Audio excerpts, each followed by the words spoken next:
It's fine. It's even better than that place. Because that place is even easy. You understand? Of the greatest Nigerian people. So roll them back. Were you rolling back? Nigerian people. Great. Mercy. Take over street. When mercy take over street. All oppressors then go run away. When mercy take over street. When mercy take over street. When mercy take over street. All oppressors them go run away. When mercy take over street. Freedom cometh by struggle. Freedom come by struggle, freedom. We say freedom cometh by struggle. Freedom come by struggle, freedom. We say in Nigeria there must be freedom.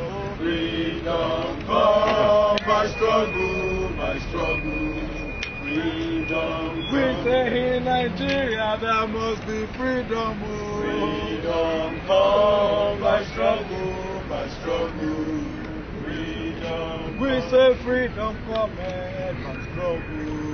Freedom come by struggle, freedom come. When I remember Nigeria, water run away me ayo. Aye,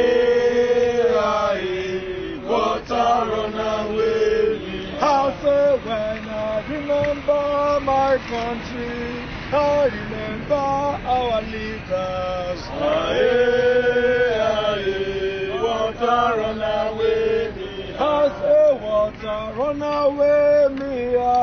When I remember Nigeria. Water run away me. I say water run away me. When I remember executive. Run away me. I say water run away me.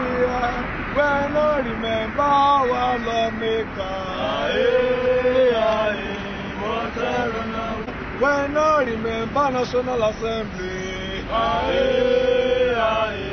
Water run away. No going back, oh, no going back. If you see Lawano, tell and say make it reform act. No going back, no going back, oh, no going back. If you see Lawano, tell and say electoral reform now here we want to.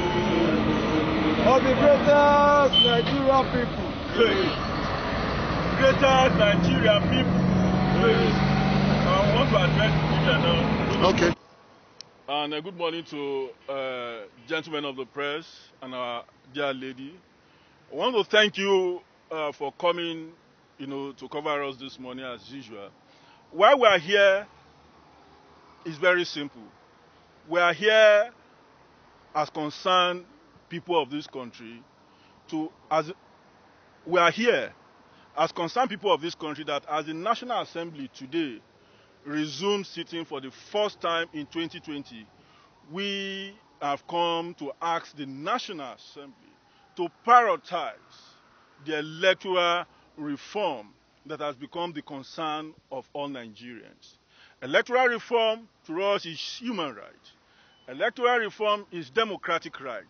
Electoral reform is the right of all Nigerians. Because if we have good elections, there will be free, fair, and credible election. So, after the passage of the Appropriation Act, the next big thing for the National Assembly to actually prioritize is the Electoral Reform Act and the Electoral Reform Bill. And that is why we are here today, to ask the Senate President, Lawan, to ask the Speaker of the House of Representatives, Jabir Miller, for them to make this the main issue of concern for all Nigerians, because we want to see a reformed electoral act. We want to see electoral act that will address the issue of biometrics, electoral act that will address issue of e-collation of results, electoral act that indeed will ensure that we have credible elections, electoral act that will make Nigerians to vote freely. We believe that a lot is wrong with our electoral act, and this has been pointed out by both local and international observers.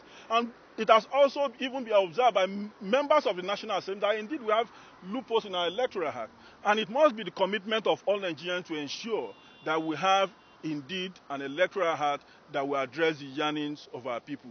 Therefore, today being the first day that the National Assembly will be sitting in year 2020, we are asking them to prioritize, to please prioritize the Electoral Act Amendment Bill that is before them, that Nigerians also want to participate in speaking to some of the issues.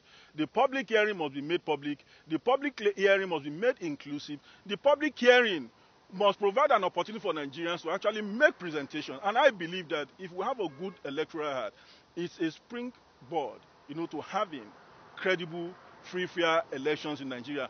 And lastly, we want to say that let us have a new electoral act before the next governorship election in Edo and Ondo State. Let us have an electoral act that is amended that we can test run before these two elections. We shouldn't wait again until the 11th hour in 2023 to have this electoral act amended. And we want the presidency to also deem it fit to support the National Assembly for us to have a credible electoral act amendment. And that is why we are here today. And in the days ahead, we will definitely be conducting a lot of activities to ensure we have credible electoral act amendment process. Thank you. My colleague Ralph wants to speak. Create a guide for the National Assembly, since the lawmakers there actually represent Nigerians. It would seem that our National Assembly is very prone to deviating every now and then. You would all recall that rather than an electoral act reform, the National Assembly sponsored a social media bill and a hate speech bill. We believe that this should never be the concern of lawmakers. When, during every election in Nigeria, we continue to lose innocent lives to election violence, during elections in Nigeria, we continue to have situations where the will of the people is blatantly subverted. We believe that we need to start having elections in Nigeria that will represent Nigeria truly as the giant of Africa. We believe that we should start having elections in Nigeria that will reinforce the trust of the electorate. We believe that we should start having elections in Nigeria that will meet global standards of electoral processes. And we believe that the National Assembly, the 9th National Assembly, in fact, is actually in the right position to make this dream come true for Nigerians. We believe that the 9th National Assembly should be concerned about the continuing irregularities marring our elections during every election cycle. We believe that the National Assembly should be able to listen to the yearnings of Nigerians and ensure that electoral act reform is prioritized. This particular reform that we are calling for is one that even the lawmakers themselves will benefit from. This reform that we are calling for is one that will create the kind of political environment that will further the progress that Nigeria's democratic process needs to witness. And we believe that the 9th National Assembly is in the right position to make this dream come true. And we hope that by coming here today, the National Assembly will realize that rather than muzzling Nigerians, rather than stifling free speech, that electoral act amendment is actually much more important to Nigerians, and that they will abide by this earnest urge of ours, and that they will make this dream come true. Thank you. Sorry, we have our lady just... Honeybell Ann Ndubisi. My name is Honeybell Ann Ndubisi. So Nigerians, are we not tired? Are we not tired of death every single time we have elections in this country? We need to wake up. Nobody is going to do these things for us, really. We can't keep leaving this country hoping that maybe somehow somebody is going to change this country. And this is the way to do it. Changing the Electoral Act. This is just the way to do it. We need to make sure that this bill is passed. Nigerians, I speak to you and I speak to your consciences. Let's come together. Let's come together and make this country great. We need to wake up. This is the time. 2020 is the time to make this happen. Thank you very much.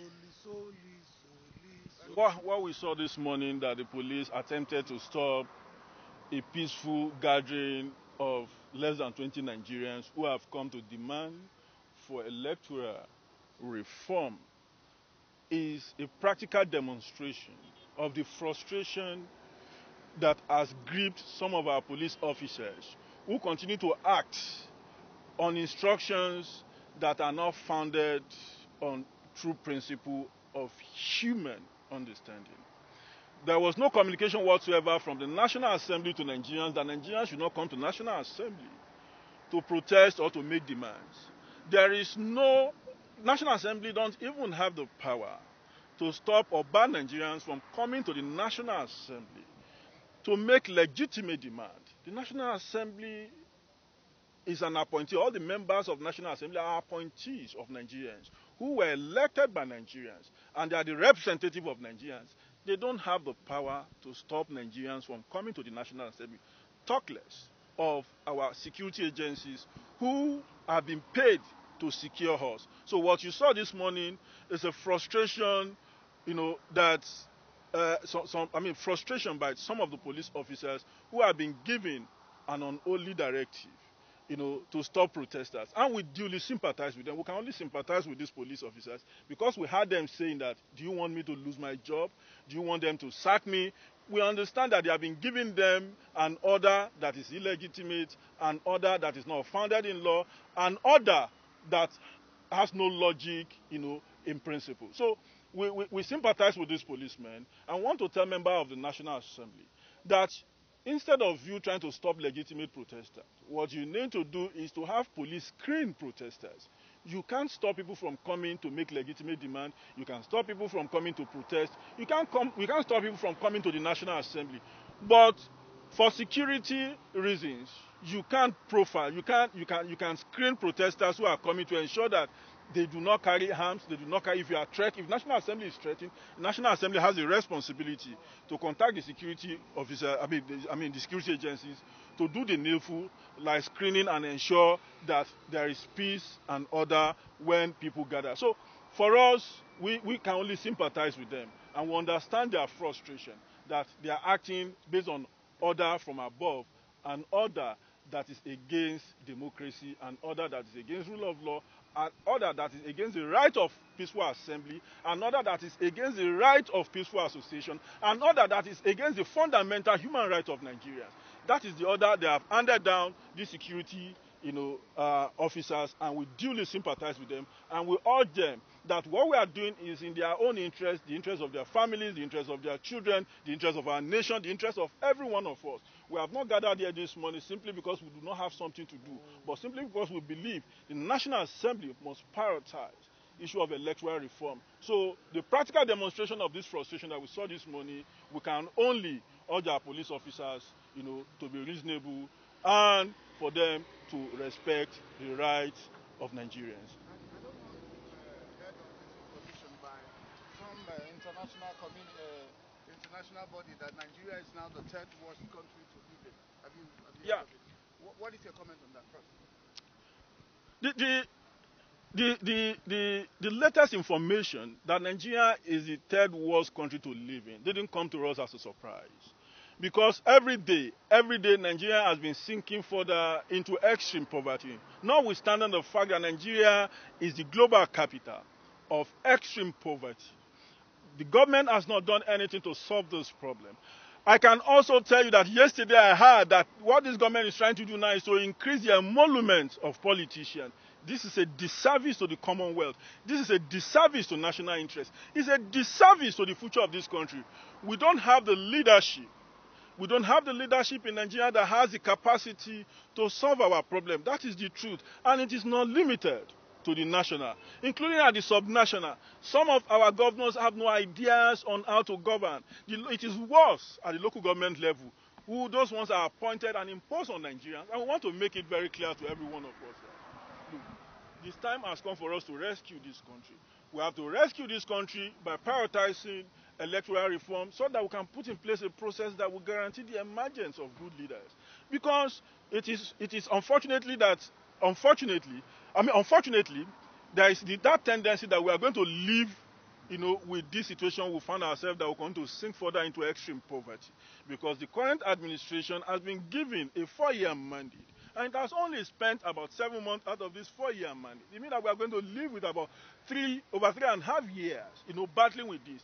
That is the unfortunate situation we find ourselves. However, if the government is so sincere, if government so desire, there are capable Nigerians who can help the current administration to lift Nigerians out of poverty. They need to prioritize and look for the right people, the right Nigerians, experts, and people who are passionate about Nigerians, not political wheeler dealers, not power mongers, not sycophants, but men of honor, women of honor who truly believe in Nigeria. We have them in abundance. We have them in Ekiti. We have them in Lagos. We have them in Kaduna. We have them in Kano. We have them in Borno. Men who can truly help to salvage this country. The current administration must put sentiment behind, must put political tendency behind, and look for those who can truly, because all of us are dying. Insecurity matched with poverty is like an atomic weapon that is going to destroy everybody. Therefore, it is the responsibility of government and also every one of us to ensure that we have a nation that works. But first, it has to start from the leadership. The leadership must open up for people to come out to help them. Nigeria is in need of help. The regime of Buhari is in need of help. Is he ready for us, for Nigerians to help him? That is the question that the regime itself must answer. You don't have an answer currently to the Nigerian problem, but Nigerians have answer to their problem. Look for those Nigerians who have answers to the problem of this country. And I can tell you that those Nigerians are everywhere to solve this problem. Thank you. My name is Ariyo Dare Atoye, co-convener, Center for Liberties. Co-convener, Center for Liberty. Center for Liberty is a new initiative we have put together to drive electoral reform advocacy in Nigeria. Thank you, and thank you. I just want to ask a question. I don't know. Let me just ask one question. Don't go. No, I don't go. I know.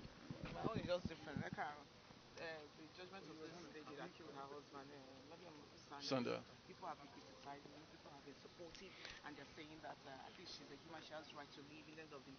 And the judgment that convicted Mariam Sanda, I think the court has taken a decision. The court has taken a decision on this matter, and I think they have two rights of appeal, at the Court of Appeal and at the Supreme Court.